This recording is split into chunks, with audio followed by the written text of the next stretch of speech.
क्या गर्दन कट तो सकती है मगर झुक नहीं सकती। कभी चमकौर बोलेगा और कभी सरहिंद की दीवारें बोलेंगी। भारत में कुछ ऐसे महापुरुष रहे हैं जिन्होंने अपने धर्म के खातिर, अपने देश के खातिर, अपने देशवासियों के खातिर सर्वोच्च बलिदान दे दिया। और जब बात आई अपने देश के ऊपर, अपने धर्म के ऊपर, तो दुश्मनों का सर काटने में भी वो पीछे नहीं रहे। एक ऐसी ही घटना आज से लगभग 4 शताब्दी पूर्व पंजाब के चमकौर साहिब में भी हुई थी, जहां पर केवल 40 गुरुओं ने और दुश्मन की, मुगलों की लगभग लाखों की सेना को मार डाला, काट डाला और वहां पर नतमस्तक नहीं हुए, उसके बावजूद भी चले गए। ये सबसे बड़ी गिलानी जो मुगलों के साथ हमेशा से रही। तो आप सभी को नमस्कार, आप सभी का स्वागत है आपके अपने चैनल कोटनाला केदार में। मैं आपका मित्र हिमांशु कोटनाला। तो सर्वप्रथम आज 17 जनवरी है, सिखों के 10वें, हमारे 10वें गुरु गोविंद सिंह जी की आज जयंती है। तो पूरी कोटनाला केदार टीम की ओर से, पूरे परिवार की ओर से गुरु गोविंद सिंह जी को शत शत नमन, शत शत प्रणाम। तो आज बात करेंगे आज से 4 शताब्दी पूर्व एक ऐसी अकाल्पनिक, एक ऐसे अविश्वसनीय युद्ध और धर्म को आगे रखकर जो झुके नहीं और दुश्मन का सर कुचल दिया। और इस प्रकार की वीरतापूर्ण पूरे संसार में यह मैसेज दिया कि भारत जब देश के ऊपर बात आ जाती है, जब देशवासियों के ऊपर बात आती है, तो किस प्रकार से हिंदुस्तान में ऐसे ऐसे महापुरुष हुए हैं जो कि दुश्मनों का सर कुचलने से भी नहीं डरते।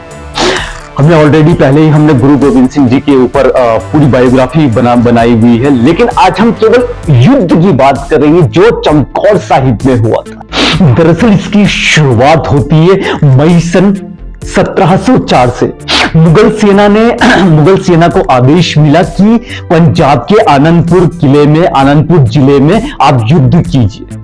दरअसल उस दौरान क्या हुआ करता था, उस दौरान सरहिंद यानी पूरे हिंदुस्तान में, पूरे भारत में मुगलों का आधिपत्य होता था। मुगलों ने कब्जा कर रखा था और मुगलों में भी सबसे क्रूर शासक जो उनका औरंगजेब था, उसका आधिपत्य चलता था। तो औरंगजेब ने पूरे सरहिंद को अपने कब्जे में ले लिया था।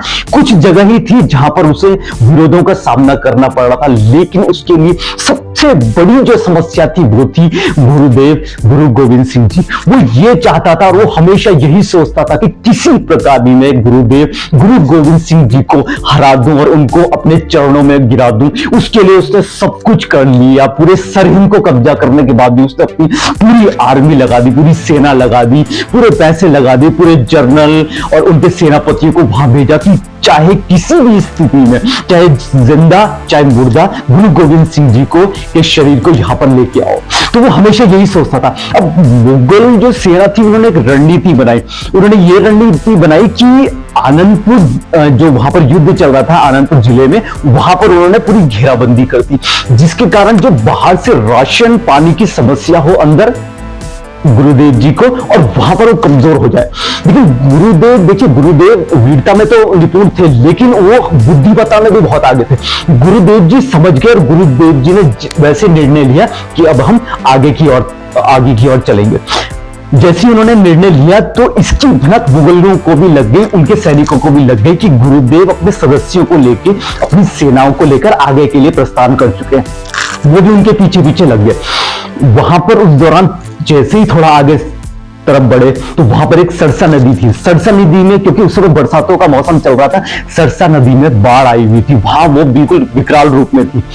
जैसे ही गुरुदेव वहां पर पहुंचे तो उन्होंने ये निर्णय लिया, क्योंकि वो भी समझ गए थे कि पीछे से मुगल सेना आ रही है, वो भी भारी संख्या में आ रही है, लगभग 10-15 लाख के करीब आ रही है वो। तो गुरुदेव ने ये निर्णय किया कि जो भी सैनिक, जो भी ये नदी पार करने में सक्षम है, वो नदी पार कर ले, और कुछ सैनिकों को और अपने भाई जीवन सिंह जी को और उदय सिंह जी को वहां पर दुश्मन को रोकने के लिए, उनके ऊपर प्रतिघात करने का आदेश दिया। अब जैसे ही वो आगे को बढ़े, गुरुदेव जैसे आगे बढ़े, तो नदी पार करने की जद्दोजहद में बहुत सारे सैनिक, बहुत सारे जो साथ में नागरिक थे, वो सारे बह गए। और इसी उथल पुथल में गुरु जी का पूरा परिवार, जितने भी समस्त गुरुदेव के परिवार वाले थे, वो सब के सब तितर बितर हो गए, वो सब गायब हो गए। जैसे ही पार पहुंचे नदी के पार केवल 40 सिख, गुरुदेव खुद और गुरुदेव के 2 बेटे, 2 साहिबजादे वही थे वहां पर।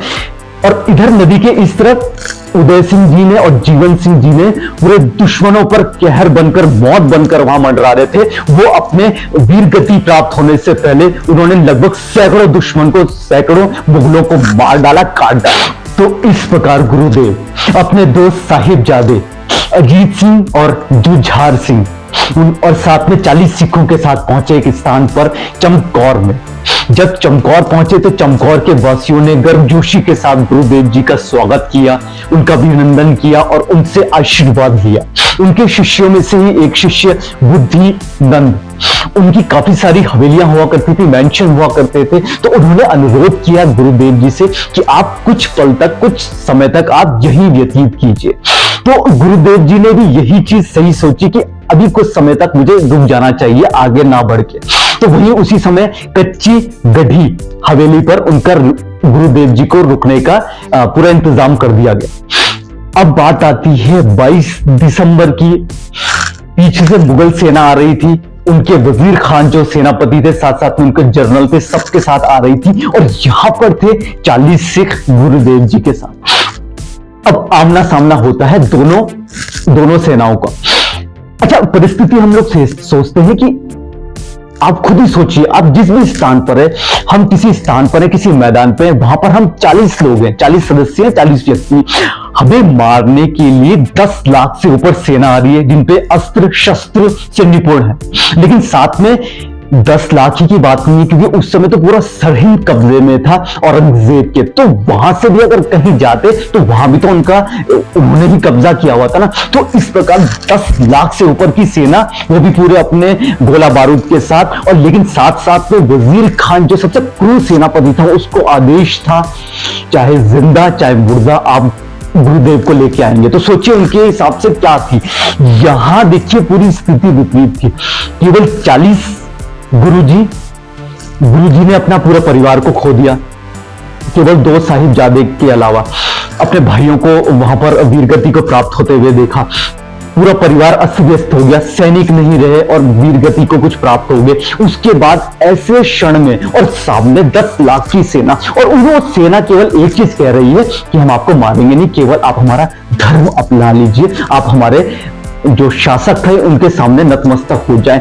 लेकिन ऐसी स्थिति में सोचिए, मन डगमगा जाता है, सुध-बुध खो देता है आदमी, चाहे कितना भी बड़ा आदमी रहे, बिल्कुल कमजोर हो जाता है, क्योंकि परिवार में कोई नहीं रहा, सबके सब चले गए, कुछ वीर गति को प्राप्त हो गए। लेकिन गुरुदेव जो थे वो ईश्वर का रूप थे। गुरुदेव जी ने अपने 40 सिखों को, और वो सिख जो थे वो खालसा पंथ थे, क्योंकि एक ही बात जानता था, मरो या मारो। तो उनको केवल एक बात बोली गुरुदेव जी ने, चिड़िया नाल में बाज लड़ावा, गीदड़ा मुंह में शेर बनावा, 1.25 लाख नाल एक लड़ावा, ता गोविंद सिंह नाम धरावा।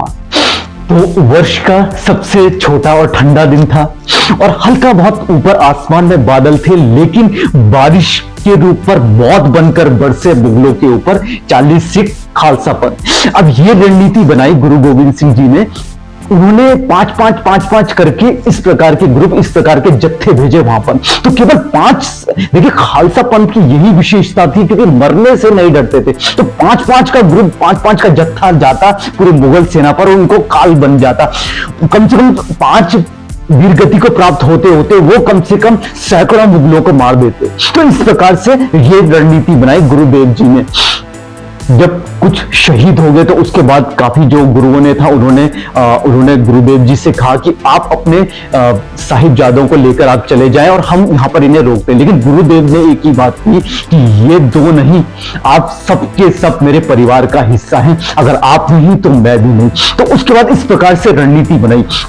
जब ये बात बोली तो उनके जो साहिबजादे थे अजीत सिंह और जुझार सिंह, उनको भी सजाकर भेजा रण में। और क्या लड़े वो, केवल 14 वर्ष की उम्र, और दूसरे बाबा जी की केवल 18 वर्ष की उम्र में, केवल 14 वर्ष और 18 वर्ष की उम्र में क्या लड़े वो दोनों। वो इस वीरता से लड़े कि जहां जहां वो मुड़ते मुगलों के पास, वहां वहां पर पूरी खलबली मच जाती सैनिकों में। सैनिक आधे से ज्यादा वैसे हपड़ा तपड़ी में मर जाते। सैकड़ों सैनिकों को काट डाला दोनों बाबाओं ने। और वीर गति को जब प्राप्त हुए तो गुरु गोविंद सिंह जी बिल्कुल मुस्कुराते हुए उन्होंने देखा कि किस प्रकार से मेरे दोनों, एक 14 वर्ष और केवल 18 वर्ष की उम्र में मुगलों के ऊपर कोहराम बनकर टूट पड़े। और वीर गति को प्राप्त होने से पहले दोनों बाबाओं ने लगभग सैकड़ों मुगलों को काट डाला, मार डाला।